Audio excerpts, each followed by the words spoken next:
Hi అండి, good evening. ఈరోజు అయితే ఒక చిన్న చిట్కాతో మీ ముందుకు వస్తున్న ఈ కల్పన వీడియో చూసి మీరు లైక్ చేసి షేర్ చేసి కామెంట్ పెట్టండి.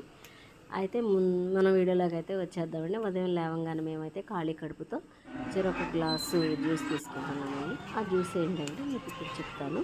తులసాకులు, పుదీనా, కొత్తిమీర ఇవన్నీ తీసుకుని తులసాకులు ఒక 5-6 వేసుకోండి. తులసాకులు ఒక 5-6, పుదీనాను కొత్తిమీర ఒక గుప్పెడు. దాన్ని మిక్సీ జార్లో వేసి మిక్సీ బట్టి ఒక పావు లీటర్ అయితే పోసి దాన్ని వడకట్టి ఆ వడకట్టిన జ్యూస్లో ఒక్క నిమ్మ బద్ద మాత్రమే పిండుకొని మనం తీసుకుంటే చాలా బాగుంటుంది. ఎంతో చర్మానికి ఎంతో మేలు చేస్తుంది. యాంటీ ఫంగల్, యాంటీ బ్యాక్టీరియా గుణాలు కూడా ఉంటాయి దీనిలో. ముఖం మెరుస్తుంది. మనం చాలా శక్తివంతంగా ఉంటాం. రోజంతా కూడా అలసట అనేది ఉండదు. అయితే ఇది తీసుకున్న తర్వాత మనం ఒక గంట వరకు ఏమీ తీసుకోకూడదు. ఖాళీ కట్టుకొని ఉదయం లేవగానే ఒక్క 4 రోజు అయితే తీసుకోండి. మన ఆరోగ్యం చాలా బాగుంటుందండి. ఈ వీడియో కనుక మీకు నచ్చినట్లయితే లైక్ చేయండి. Okay, bye.